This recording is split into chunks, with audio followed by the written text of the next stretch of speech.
जय श्री राधे कृष्ण, जय श्री लक्ष्मी नारायण, जय माता एकादशी। नमस्ते। आप सभी का स्वागत है मेरे YouTube channel the beauty of spiritual life में। आप सभी को पुत्रदा पवित्रोपना पवित्रा एकादशी की अनंत शुभकामनाएं। हिंदू संस्कृति में हर महीने की 11वीं तिथि यानी एकादशी 11 को व्रत उपवास किया जाता है। यह तिथि अत्यंत पवित्र तिथि मानी गई है। वर्ष भर की 2 एकादशियों को पुत्रदा एकादशी के नाम से जाना जाता है। यह है श्रावण और पौष माह के शुक्ल पक्ष में आने वाली एकादशी। इन दोनों एकादशियों को पुत्रदा एकादशी कहते हैं। अंग्रेजी कैलेंडर के अनुसार वर्तमान में पौष शुक्ल पक्ष की एकादशी दिसंबर जनवरी के महीने में पड़ती है, जबकि जुलाई अगस्त के महीने में श्रावण शुक्ल पक्ष की एकादशी पड़ती है। इसे पुत्रदा एकादशी, पवित्रोपना एकादशी, पवित्रा एकादशी के नाम से जाना जाता है। पुत्रदा एकादशी, पवित्रोपना एकादशी, पवित्रा एकादशी व्रत की कथा। महाराज युधिष्ठिर ने पूछा कि हे भगवान, श्रावण मास के शुक्ल पक्ष की एकादशी का क्या नाम है? व्रत करने की विधि तथा इसका महात्म्य कृपा करके कहिए। भगवान मधुसूदन कहने लगे कि इस एकादशी का नाम पुत्रदा है। अब आप शांति पूर्वक इस कथा को सुनिए। इसके सुनने मात्र से ही वाजपेयी यज्ञ का फल मिलता है। द्वापर युग के आरंभ में महिष्मती नाम की एक नगरी थी, जिसमें महीजित नाम का राजा राज्य करता था। लेकिन पुत्रहीन होने के कारण राजा को राज्य सुखदायक नहीं लगता था। उसका मानना था कि जिसकी संतान ना हो उसके लिए यह लोक और परलोक दोनों ही दुखदायक होते हैं। पुत्र सुख की प्राप्ति के लिए राजा ने अनेक उपाय किए, परंतु राजा को पुत्र की प्राप्ति नहीं हुई।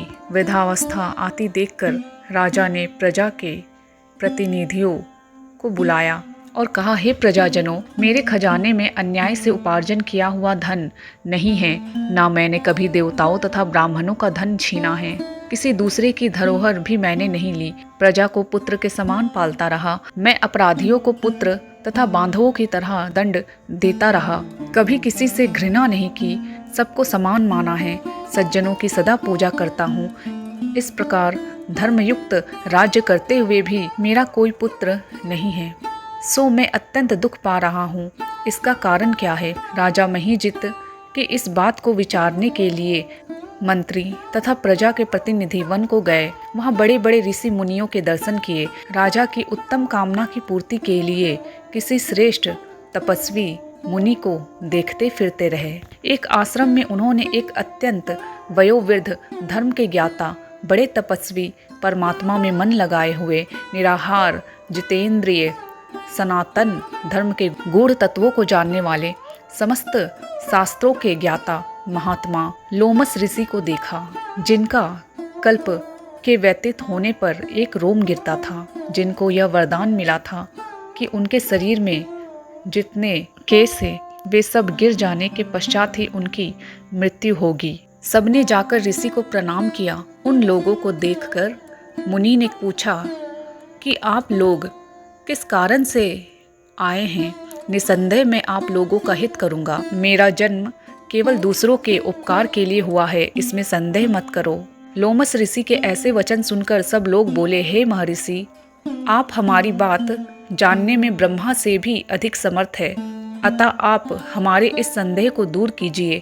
महिष्मतीपुरी का धर्मात्मा राजा महीजित प्रजा का पुत्र के समान पालन करता है, फिर भी वह पुत्रहीन होने के कारण दुखी है। उन लोगों ने आगे कहा कि हम लोग उसकी प्रजा हैं, अतः उसके दुख से हम भी दुखी हैं। आपके दर्शन से हमें पूर्ण विश्वास है कि हमारा यह संकट अवश्य दूर हो जाएगा, क्योंकि महान पुरुषों के दर्शन मात्र से अनेक कष्ट दूर हो जाते हैं। अब आप कृपा करके राजा के पुत्र होने का उपाय बतलाए। यह वार्ता सुनकर ऋषि ने थोड़ी देर के लिए नेत्र बंद किए और राजा के पूर्व जन्म का वृत्तांत जानकर कहने लगे कि यह राजा पूर्व जन्म में एक निर्धन वैश्य था। निर्धन होने के कारण इसने कई बुरे कर्म किए।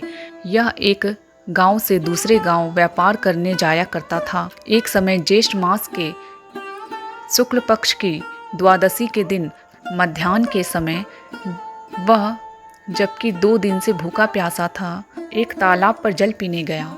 उसे स्थान पर एक तत्काल अपने बछड़े को जन्म दी हुई प्यासी गौ जल पी रही थी। राजा ने उस प्यासी गाय को जल पीते हुए हटा दिया और स्वयं जल पीने लगा।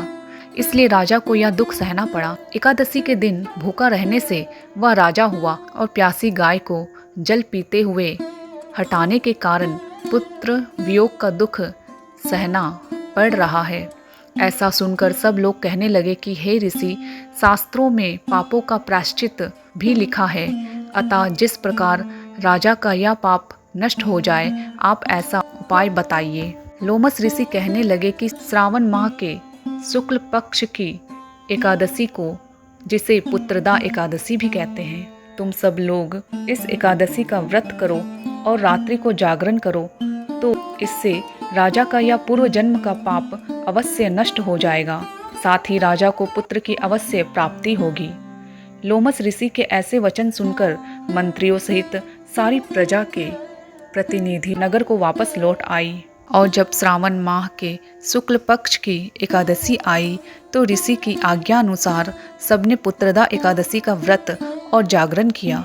इसके पश्चात द्वादशी के दिन इसके पुण्य का फल सभी ने राजा को दे दिया।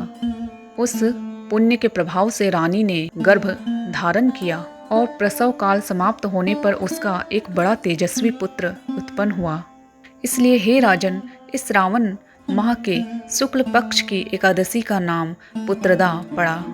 अतः संतान सुख की इच्छा करने वाले इस व्रत को अवश्य करें। इस कथा को पढ़ने तथा इसके महात्म्य को सुनने से मनुष्य सब पापों से मुक्त हो जाता है और इस लोक में संतान सुख पाकर परलोक में स्वर्ग को प्राप्त होता है। तो ये थी श्रावण माह के शुक्ल पक्ष की पवित्रोपना या पुत्रदा एकादशी व्रत की कथा। मिलते हैं अगली वीडियो में। आप सभी का धन्यवाद। जय माता एकादशी। जय श्री लक्ष्मी नारायण। जय श्री राधे कृष्ण।